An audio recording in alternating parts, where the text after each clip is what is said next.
할렐루야. 오늘도 주님 전에 나오신 여러분 모두에게 우리 하나님의 영육간의 축복이 풍성하게 임하기를 예수의 이름으로 축원합니다.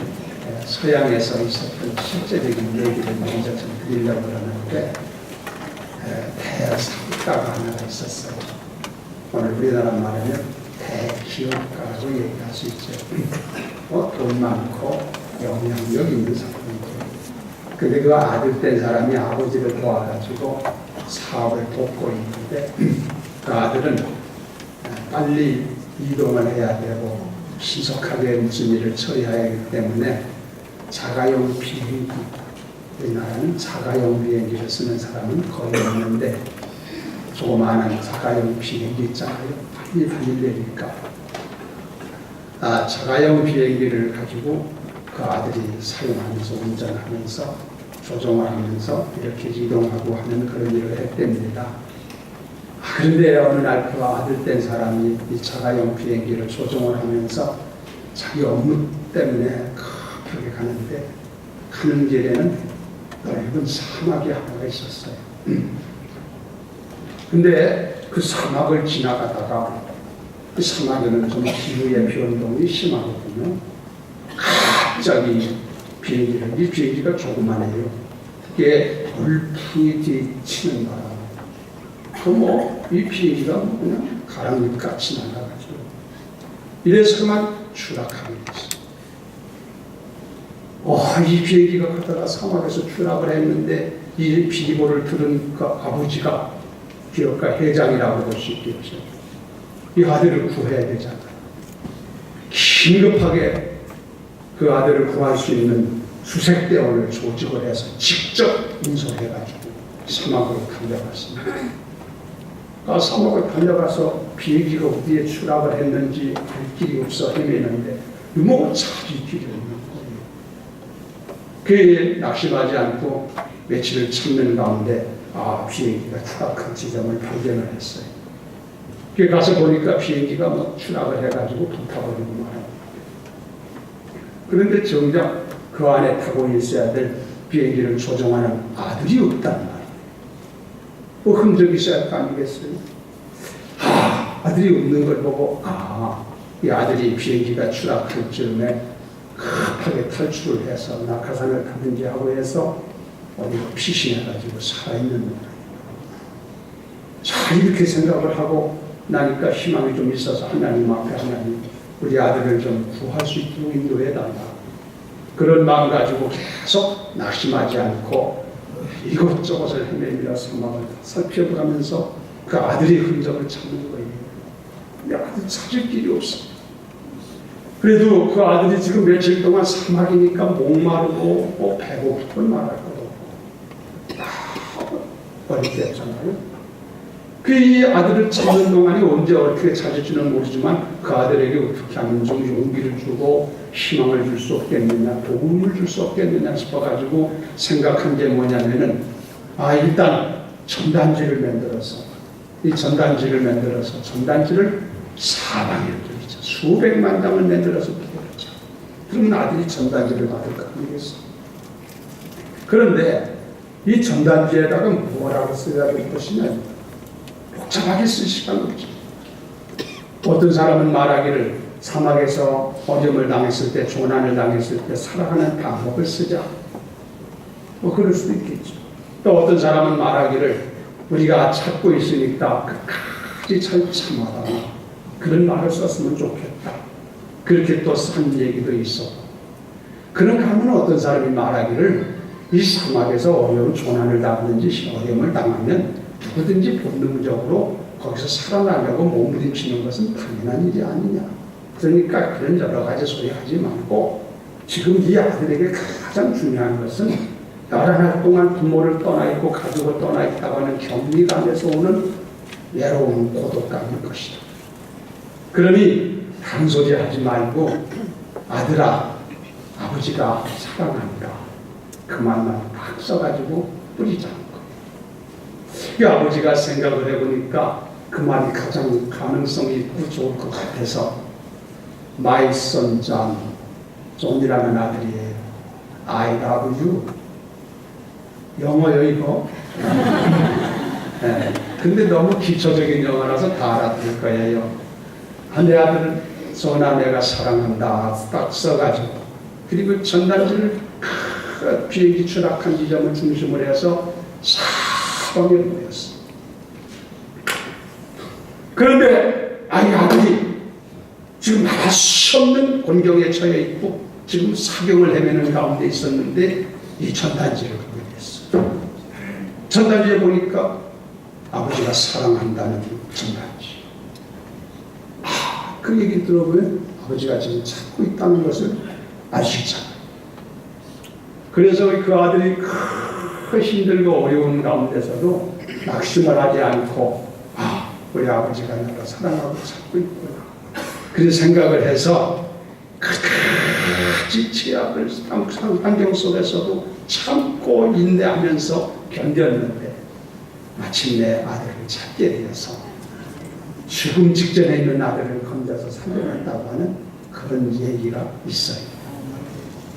제가 왜 이런 얘기를 하느냐면은 이 사랑이라고 하는 것이 굉장한 매력을 가지고 있다는 것, 그걸 말씀드리려고 합니다.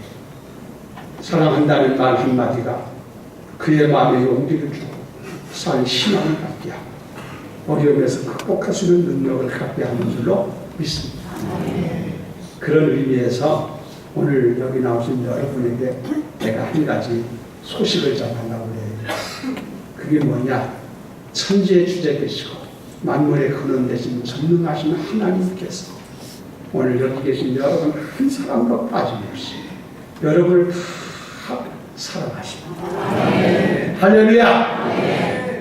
성경에 그렇게 얘기했잖아요. 하나님이 우리를 사랑한다고 말씀하고 있잖아요. 성경 아가서에 보면은 하나님이 우리를 얼마나 사랑한다고 표현했냐면 내가 사랑함으로 병이 났다고 좀 전해달라.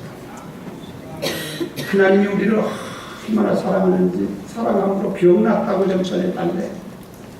우리 아버지께서 우리를 사랑하셔서 병이 날 정도래요. 문제는 이 같은 하나님께서 우리를 사랑함에 대해서 인지하는 게 중요해. 아무리 하나님을 사랑을 해도 내가 그걸 믿지 못하고 느끼지 못하면 아무 소용이 없어. 에이, 너 사랑은 뭔 사랑을 해? 난 그런 걸 믿지 못해. 그러면 나하고는 아무 상관없어. 그래서 인식하는 게 중요해. 오늘 여기 계신 여러분 그렇게 생각하지 말고 하나님이 사랑한다고 하면 사랑하는 거예요.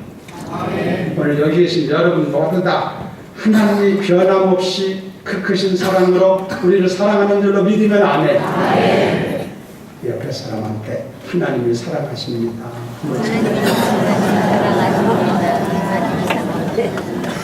이 말을 들을 때 우리가 용기가 생기고 희망이 생기고 살맛이 주어질 줄로 믿습니다. 예수 사랑하시면 1절만 합시다. 예수 사랑하시면 거룩하신 말일세 우리는 나가나 예수 권세만 보다 날 사랑하신 날 사랑하신 날 사랑하신 성경에 써있네. 할렐루야. 하나님 우리 사랑하시는 줄로 믿습니다. 한 년도 하나님이 여러분을 사랑하시고 계십니다. 어떤 일이 당해도 낙심하지 말고 하나님의 사랑을 의지하고 담대하게 살기를 예수 이름으로 축원합니다. 자, 하나님이 우리를 사랑하시는데 이 사랑하실 뿐만 아니라 한 가지 더 말씀을 드리고 싶은 것은 하나님은 여러분 모두가 다 복받고 살기를 원하세요. 그래서 오늘 연초이기도 하고 해서 우리 성도들이 복받고 살아야 되겠는데 남은 삶 복받는 그리들이 돼야 되겠는데 간절한 마음이 소원이 저도 있어서 이 복받는 얘기를 좀 해드려야 되겠다. 그런 생각으로 오늘 이 말씀을 나누는 거예요. 하나님은 우리를 지으시고 우리를 위해서 복되게 하신 줄로 믿습니다. 여러분, 사람을 지어놓고 에덴이라는 동산에다가 거하게 했다고 그랬잖아요. 에덴 동산은 축복의 장소예요. 이 세상 여러 가지 불편한 것 다 없는, 저주와 이런 것들이 없는, 그냥 그 축복만이 가득한 곳이 에덴 동산인 줄로 믿습니다. 하나님께서 우리를 지으시고 이렇게 좋은 에덴 동산에 살게 했단 말이에요. 하나님의 소원이 그러니까. 그런데 무지몽매한 인간들이 그 하나님의 사랑에 대해서 배신을 해서, 그래서 죄를 범함으로 말미암아 그 좋은 에덴 동산에서 추방당했죠. 그 에덴을 벗어나면 저주가 있는 곳이에요. 가는 길에 찔레가 있고 고통이 있고 죽음이 있고, 그게 바로 에덴 동산 밖이란 말이지. 그래서 죄를 범함으로 말미암아 인간들은 축복을 버리고 서방이고 달로 천거나 마찬가지죠. 저주의 땅에 와서 인간들은 고통에 불행스럽게 인생들을 살게 되는 그런 일이 있다고 창세기 한 구절만 여러분을 금방 배울 수 있죠. 자, 그래도 하나님께서는 인간을 포기하지 아니하시고 어떻게 하면은 이 축복을 잃어버리고 저주 가운데 있는 인간들에게 다시 복을 회복시켜 줄 수 있습니까?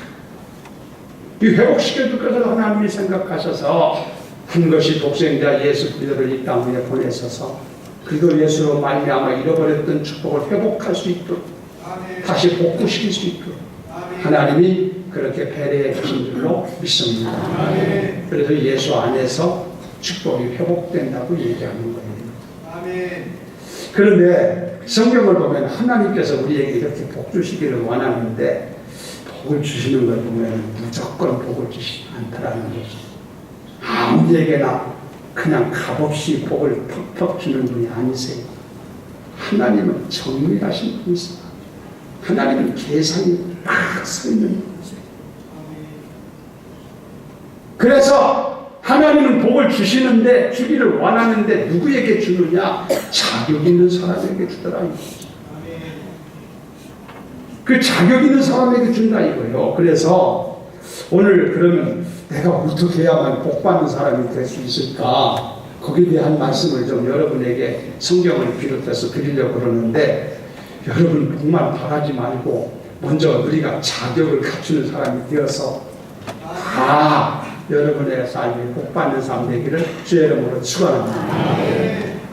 그러면 하나님은 어떤 사람에게 복을 주든가 성경을 보니까 첫째는 뭐니 해도 하나님은 복을 주실 때 하나님 자녀, 하나님 백성, 하나님 권속된 사람에게 복을 주신다고 하신 말씀을 볼 수 있습니다. 당연하지요. 여러분, 하나님은 복 주실 때 남에게 주시겠어요? 큰 기업가가 자기 회사를, 기업을 넘겨줄 때 아무에게나 줍니까? 자녀들에게, 가족들에게 나눠주고 그러잖아요. 말할 것 없어. 하나님께서는 하늘나라도 우리에게 유업으로 주신다고 말씀하셨잖아요. 아무에게 주는 게 아니에요. 하나님은 복을 주시는데 당신의 자녀된 자, 당신의 가족이 된 자, 당신의 권속이 된 자, 당신의 백성이 된 자들에게 복을 주시는 줄로 믿으면 압니다. 아멘. 크게 하세요. 믿으면 압니다. 뭘 가지고 아느냐? 오늘 아브라함 얘기가 나왔죠. 아브라함에게 하나님이 나타나서 복을 주시는데 히브리서에 보면 내가 반드시 복을 주고 복 주며 너를 번성케 하고 번성케 하리라. 그러면 아브라함에게 하나님께서 왜 복을 준다고 얘기하고 복 준다는 말을 하나? 복을 가진 분은 하나님이십니다. 아브라함이 사주팔자가 좋아서 복 준다고 한 겁니까? 여러분, 아브라함이 무슨 잘생기고 무슨 지식이 있고 머리가 좋아서 준다는 겁니까? 아브라함이 이런 석자, 성령이 좋아서 그 사람에게 복을 준다고 한 겁니까?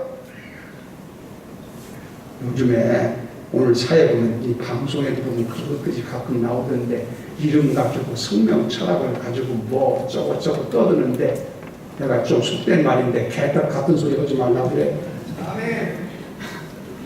그런 똑같은 일이 얼마나 많아. 다 똑같이 할 것 같냐고. 말도 안 되는 소리. 다 속이는 소리예요. 성경은 그나저 가지고 복을 준다고 말한 것이 아니라, 아브라함은 당신이 택한 자, 당신의 권속이요, 당신의 자녀이기 때문에 하나님이 그에게 복을 주신 줄로 믿습니다. 그래요. 하나님께서는 아무에게나 복 주시지 않는다니까. 왜 하나님께서 아무에게나 그렇게 허풍스럽게 복을 주시겠어요?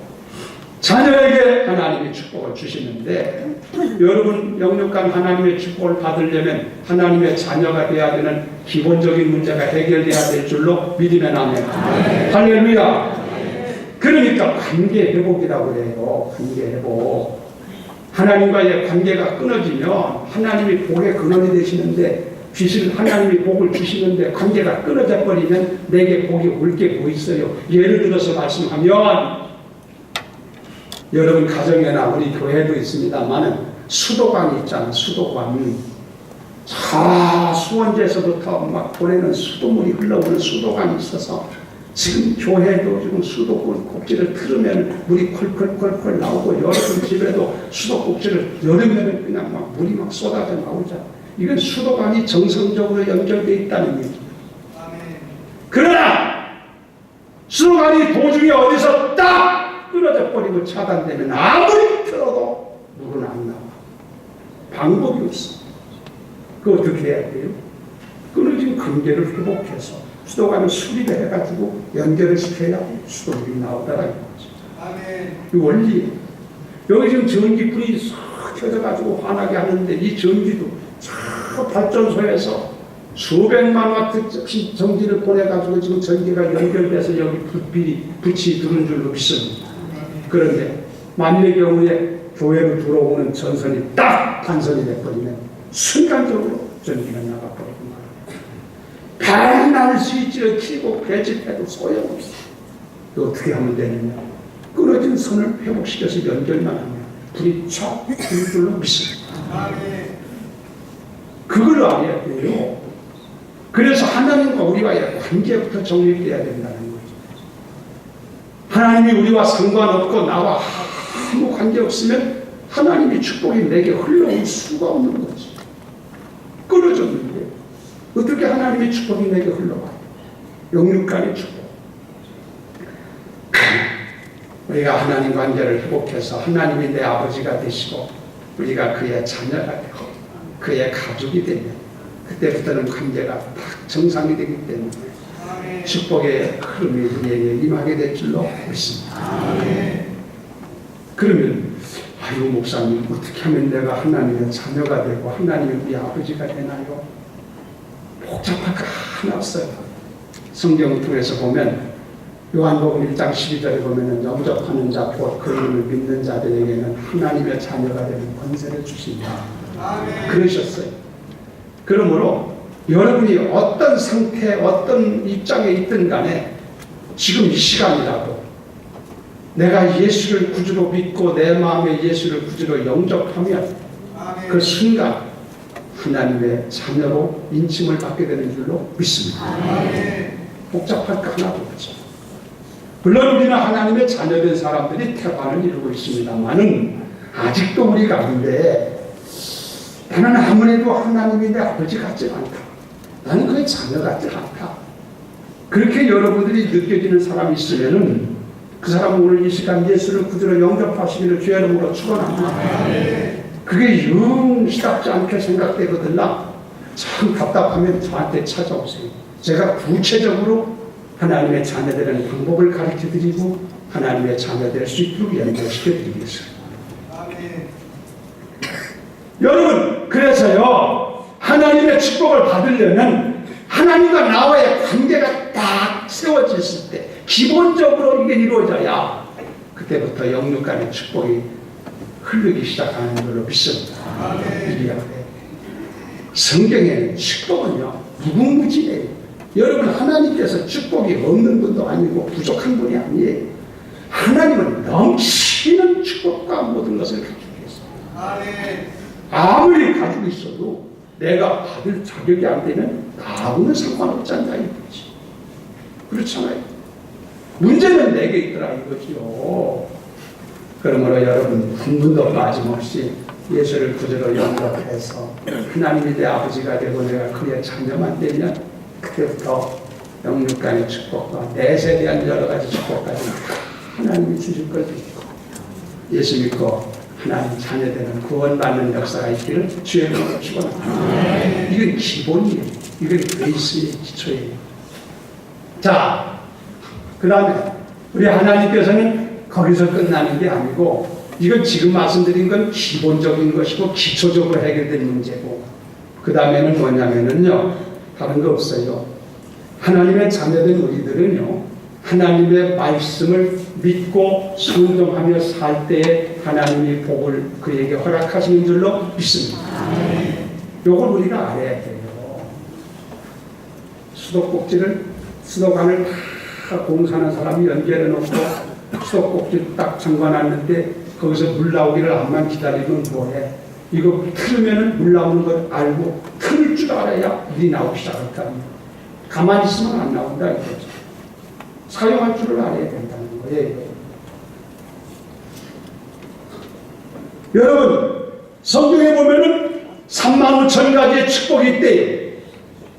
어마어마한 축복을 언약하셨어요. 이 성경의 말씀은 하나님이 우리에게 준 약속, 언약의 책이에요. 그래서 구약을 옛날 약속, 이 약자가 언약 약자 아닙니까? 그렇죠? 스크립처라고, 또 이 프로미스라고 하는 말도 쓰자. 신약은 새 약속. 그러니까 신약, 구약하는 게 약자가 이게 언약 약자잖아요. 이 언약은, 이 말씀이 언약의 책이에요. 이건 누가 누구에게 하는 약속이냐? 하나님과 우리와의 약속의 책이에요. 하나님이 우리에게 약속으로 주신 말씀이 여기 있는데 거기에 축복의 말이 3만 5천 가지 이상 있다는 거예요. 그러면 이 축복을 누가 받게 되느냐? 다른 거 없어. 이 언약하신 말씀을 듣고 알고 지키는 사람에게 축복이 그에게 문이 열리게 될 줄로 믿습니다. 아니 그렇겠어요? 약속이니까. 이 약속이라고 하는 것은 쌍방간에 이루어져야 돼요. 한쪽에서만 약속 지킨다고 되는 게 아니라 쌍방에서 약속은 분명히 혼자 하는 게 아니고 쌍방이 있잖아. 상대가 있잖아. 서로 약속을 준행할 때 그 약속이 이행이 되는 거 아닙니까? 한쪽에서 파기해버리면 그 약속은 무너져버리잖아요. 그런 것처럼 하나님을 신실하셔서 한번 약속하신 거 변개하지 아니하시고 전능하시고 거짓말하지 않는 분이라 약속한 것을 옛날이나 지금이나 영원히 지킬 줄로 믿습니다. 그런데 문제는 하나님이 우리에게 약속을 했는데 우리들이 그 약속을 어떻게 믿고 그 말씀대로 따라가느냐 하는 문제예요. 이걸 순종이라고 하죠. 이게 안 되면 하나님이 약속을 지킬 수가 없는 거지. 생각을 해보세요. 약속을 했는데 그 약속을 지키지 않는데 하나님이 약속을 이행할 책임이 하나님에게 있습니까? 그건 아니잖아요. 그래서 성경은 말하기를 하나님의 말씀을 믿고 순종해라. 할렐루야. 자, 여러분 성경 찾으세요. 신명기 28장을 보세요. 뭐라고 그랬는가? 신명기 28장. 거기 축복장이라고 그러잖아요. 그러니까 그렇게 말씀했어요. 신명기 28장 303페이지 가면데요. 신명기가 어디 있는지 모르는 분들은 신약에서 왔다 갔다 백날에도 언제나 다릅니다. 구약의 303페이지 봅니다. 뭐라고요? 뭐라고 그랬는가? 제가 볼게요. 28장 1절 내가 하나님 여호와의 말씀을 삼가 듣고 먼저 들어야지 약속이 뭔지를 알아야 할 거 아니요. 내가 오늘날 내게 명령하는 그의 명령을 구하라, 지켜라 이겁니다. 지켜 행하면 내 하나님 여호와께서 너를 세계 모든 민족 위에 뛰어나게 하실 것이다. 네가 내 하나님 여호와의 말씀을 청종하면, 청종이라는 게 뭐냐면 듣고 듣는 걸 말해요. 청자가 듣는다는 얘기지요. 종자는 저출종자예요. 듣고 듣는 걸 말해 청종한다는 말이야. 청종하면 이 모든 복이 내게 임하여 내게 이르리. 성에서도 복을 받고 들에서도 복을 받고 내 몸의 자녀 내 토지의 소산 내 짐승의 새끼 소와 양의 새끼가 복을 받을 것이며 광대 떡반 광주리와 떡반죽 끓이지 복을 받을 것이며 내가 들어와도 복을 받고 나가도 복을 받고. 아멘. 이리면 아멘. 아멘. 할렐루야. 보라고 얘기가 다 그렇게 됐잖아요. 하나님이 우리와 약속을 하면서 이 말을 믿고 듣고 순종하면 전제 조건이에요. 전제 조건. 순종하지 아니하면 여기 뒤에 보면요. 순종하지 않으면 저주가 임한다고 했습니다. 축복이 안 되면 저주가 되는 거죠. 이 부분이 우리의 몫이란 말이에요. 이 부분이. 아멘. 하나님의 말씀을 무슨 말하고 말씀을 뭐라고 하셨는가 먼저 들어야 되지. 아멘. 알지 못하고 하는 것은 내 마음대로 하는 거니까. 그러고 우리는 그 말씀을 기쁨으로 감사함으로 축복의 말씀으로 살아가는 마음으로 그 말씀에 순종해서 살기만 하면 나머지 문제는 하나님이 책임져 주고 약속한 대로 이루어주기 때문에 이것이 아버지의 말씀인 줄로 믿습니다. 우리에게 믿음과 순종이 중요해요. 예수님께서요 역사 사역을 하신 장면들을 보면 예수님께서 사람을 대할 때 무엇을 봤냐면 그 믿음이 그에게 있는가를 항상 직가하셨어요. 그래가지고 믿음을 보시고 병을 고쳐주시고 믿음을 보시고 구원을 해주시고 믿음을 보시고 축복하시고 믿음을 보고 역사한 줄로 믿습니다. 사도행전 14장에 보면은 바울 사도가 루스드라고 하는 곳에서 루스드라라고 하는 곳이 있는데 그 루스드라라고 하는 곳에 가서 복음을 전하는데 많은 사람들이 모였어요. 그런데 거기에 어떤 사람이 왔냐면 나면서부터 걸어보지 못한 사람, 그러니까 안진뱅이지, 불행한 사람이에요. 이 사람까지 또 와가지고 복음을 듣는데 복음을 막 하나님의 말씀을 전하는데 이 나면서부터 안진뱅이 된 사람이 하나님의 말씀을 잘 들을 수가 없어요. 그 보니까 바울이 보니까 그 안에 믿음이 있다. 안진뱅이 다른 걸 안 봤어요. 말씀을 듣는 가운데 믿음이 생겨서 그 안에 믿음 있는 걸 보고 바울 사도가 그를 향해서 나사렛 예수의 이름으로 일어나라! 성경에 큰 소리를 쳤다니까 나도 큰 소리가 한 거지. 그랬더니 이 사람이 번쩍 일어났다. 보세요. 믿고 말씀을 듣고 믿고 순종하니까 역사가 나오죠. 이게 감정이에요. 이게 체험이에요. 그러니까 야고보서에 말하기를 죽은 믿음이 있다고 했잖아요. 행하지 않는 믿음은 죽은 믿음이 있다. 죽은 믿음 가지고는 맨날 배짓하여도 소용이 없어요. 죽은 자가 뭘 해? 산 믿음을 가져. 산 믿음이 뭐냐? 말씀을 듣고 행하는 자가 산 믿음을 가진 자. 행함이 없는 믿음은 죽은 믿음이다 그랬잖아. 아브라함이라는 분이 복받게 된 것은 하나님께서 아브라함에게 고향 친척 애비집을 떠나라 하니까 방향을 모르지만 갈 바를 알지 못하지만 아멘 하고 떠나자. 아멘. 99세가 됐을 때 자기 아내 된 사람이 단산됐잖아요. 여자분들은 단산이 뭔지를 다 알고 어른된 사람은 단산이 된 게 뭔지를 다 알아. 단산이 됐으면 그 이상 생산 능력이 없다는 얘기지. 아브라함이 그걸 알아요. 그런데 하나님께서 아브라함 99세 때 나타나셔서 아브라함아, 명령님한테 내게 아들을 주마. 여러분 믿어지는 거예요? 우리 같으면 아이고 하나님 모르시는 모양이네요. 제 아내가 벌써 단산됐어요. 주실려면 진즉이 주시지. 왜 이렇게 뒷북치세요? 그런 소리 할 만하잖아요. 우리 같으면. 그러나 아브라함은 그런 소리가 없어요. 하나님의 명령님한테 아들 주리라 하니까 아멘. 아멘. 할렐루야. 아멘. 믿었어요. 그 하나님 이루어줬어요? 안 이루어줬어요? 100세 이삭을 낳잖아. 아멘. 그러니까 믿고 순종하는 자에게 하나님의 역사가 따르고 그게 바로 축복과 연결되는 것들이에요. 다른 모든 것도 똑같은 원리하에서 적용됩니다. 다른 거 없어요. 우리가 믿고 행하는 사람이 되어야 될 줄로 믿습니다.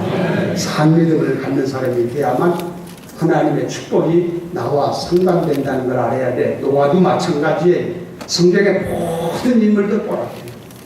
증거 있는 사람들, 그들의 삶 속에 증언 있고 체험 있는 사람들은 모두가 다 말씀을 믿고 순종한 사람들인 것은 우리가 정확하게 알 수 있잖아. 그러므로 여러분이 복받기를 원하거든요. 다른데 괜히 헛된 데 쓸데없이 다니지 말고 말씀을 보시고 말씀을 들으시고 말씀을 가르쳐 주거든요. 맨날 순종하세요. 궁소리만 순종. 따지지 말고 순종. 그러면 바로 하나님이 함께하면 경험하게 될 줄로 믿습니다. 저도 이런 감정을 알았다면 수없이 많지만 시간이 없죠. 다음에 또 말씀. 자, 그래서요, 우리가 복받는 삶을 살려면 말씀을 듣고 그 말씀을 따라 순종해라. 그러면 거기에 필요한 축복으로 채워주실 줄로 믿습니다. 나 그렇게 믿어요. 아버지가 그렇게 말씀했으니까. 그리고 앞서가 많은 선비들이 증거를 대고 있으니까 사실이지. 마지막으로 큰 말씀을 드리는 것은 하나님께서 복을 주실 때 보니까 하나님 참 우리가 잘 알아야 돼요. 아버지 하나님을 그 양반이 어설픈 분이 아니더라고요. 그게 어떻게 보느냐, 그릇이 준비된 나를 봐요. 그 복받을 그릇이 준비된 날. 하나님 참 상세하신 분이시죠. 하나님께서는요, 무슨 일을 하든지 목적이 계세요. 천지만물을 지을 때도 분명한 목적을 가지고 지으신 줄로 믿습니다. 우리 사람을 지을 때도 사람을 통한 하나님의 목적이 분명히 계세요. 마찬가지로 하나님은 우리에게 복을 주실 때도 분명히 목적을 가지고 주세요. 하나님께서는 그냥 엉벙덩벙 하는 분이 절대 아니세요. 그분이 얼마나 정확하십니까? 그러면 하나님께서 우리에게 복을 주는데 복을 주시는 목적이 뭐냐? 너 잘 살아라? 그게 아니에요. 하나님이 우리에게 복을 줄 때는 그 복을 통해서 먼저 하나님 아버지 앞에 영광을 돌릴 수 있도록 복을 주시는 줄로 믿습니다. 모든 영광을 하나님께 돌립니다. 내가 복을 주었을 때 이 사람이 하나님께 영광을 돌리며 사느냐? 이게 이거 복을 주었을 때 영광을 보사하고 영광 가리겠다. 요거 주어가지고 제가 오히려 나가야겠다면 절대 주시지 않아요. 안 그러겠어요? 저분이 계산이 있는데. 또 하나님이 우리에게 복을 주셨을 때 하나님께 영광 돌리는 것뿐만 아니라 또 한 가지는 그 복을 내가 누리면서 하나님께 감사하고 이웃과 더불어 같이 행복을 누리고 이러며 살아갈 수 있는 마음의 자격과 자세가 되어져 있느냐, 이런 그릇을 본다 이거예요. 그래서 하나님 아버지는 참 귀하신 분입니다. 다시 말해 시험을 해본다 이거예요. 테스팅. 아브라함에게 복을 주신다고 약속했는데 성경에 보면 아브라함의 복을 주시기 전에 한 번 시험을 치고요. 그게 바로 이삭을 모리아산에서 드리는 장면이에요. 성경에 보면 분명히 하나님이 그에게 시험하셨다고 그랬어요. 그러면서 이삭이라는 아들이 100세 난 아들이요, 만득자예요. 이보다 귀한 아들이 어디 있어요? 이렇게. 그의 아들이 잘 자라서 연하문살 됐을 때, 알기를 알아듣고 이 모든 걸 할 수 있는 그런 나이가 됐을 때 하나님께서 아브라함에게 아브라함아, 너 네의 사랑하는 독자 이삭이 있지 않느냐? 예, 하나님이 주셔서 있지요. 그래, 그 아들을 데리고 내가 지시하는 산에 가서 번제를 드리거라. 그 아들을 증을 삼아서 번제를 드리거라. 번자가 늘 내가 가르쳤어요. 무슨 번자? 태울 번자. 번제는 불에다 태워가지고 사람이 됐건 뭐가 짐승이 됐건 이걸 죽여서 불에다가 불 태워가지고 제사 드리는 걸 번제라고 그래요. 그 아들, 그 귀한 아들을 죽여가지고 산에 가서 그걸 불로 태워서 제사를 드리는 거예요. 이게 윤리와 도덕에서 도무지 이걸 이해할 수 있는 얘기지. 그러나 하나님이 거기에서 이런 말을 하나님이시니 뭐 그런 하나님이 있습니까? 그런 소리 하나 하자. 그 이삭을 데리고 모리아산에 가잖아요. 그 얘기를 어떻게 다 얘기하겠어요? 가서 이삭을 나무 위에다가 올려놓고 칼을 들고 죽여야 되니까 마지막 카운트다운하며 이삭을 찍어서 죽여가지고 이제는 불을 지펴가지고 하나님 앞에 제사 드리려고 이 순간 요거 1초면 끝났어. 이때 하나님이 아브라함아 아브라함아 하나님 두 번 부르셨어요. 성경에 급하니까 아브라함아 아브라함아 내 손을 멈춰. 내가 이제 네가 내 아들 사랑하는 이삭보다 나를 더 사랑하는 줄 내가 이제 알았네. 아들 죽이려고 한 게 아니지. 그가 얼마나 하나님을 섬기고 아버지를 먼저 사랑하는지를 보기 위해서 시험 치려고 한 거예요. 거기서 합격했어. 그래서 그가 복의 근원이 된 줄로 믿습니다. 우리들도 하나님께서 복을 주실 때 이런 부분을 체크하세요. 그러니까 우리들은 그런 면에서 합격을 해야 돼요. 우리가 그런 부분에 대해서 여러분이 마음가짐, 생각가짐 이런 것들이요, 여러분이 하나님 보시게 돼야 돼요. 하나님은요 절대 헛된 투자를 하지 않아요. 투자 가치가 있으면 하는 거고 가치가 없으면 하나님 투자 안 하세요. 여러분이 한 사람 한 사람이 마음가짐, 생각가짐, 자세, 그래서 이런 것들을 하나님 보실 때, 야, 너는 내가 복이 필요해도 아무리 필요해도 문제가 없다, 가치가 있다, 그렇게 여길 수 있도록 자세를 우리가 가져야 될 필요 있습니다. 그러면 하나님이 쏟아부어 주겠습니다. 그건 우리 몫이에요. 그러나 우리가 성숙한 그리스도인이 되어야 돼요. 불평하고 원망하고 그러면 안 되고, 조금만 할까라도 하나님 앞에 감사하고 고마운 줄 알아야 돼요. 그리고 우리가 살면 하나님은 또 주시고 또 주시고. 자, 말씀 맞추려고 그래요. 하나님의 복을 주려면 주시는데 우리가 복 받아야 되겠는데, 복 받으려면 먼저 하나님과 관계가 바로 서야 된다. 하나님의 자녀가 되어야 된다. 남에게 주시는 복이 없어요. 그러니까 하나님의 자녀 권속이 우리가 되기 위해서 예수를 통해서 하나님의 자녀되고 하나님 내 아버지가 돼야만 그때부터 기본 문제가 해결된다.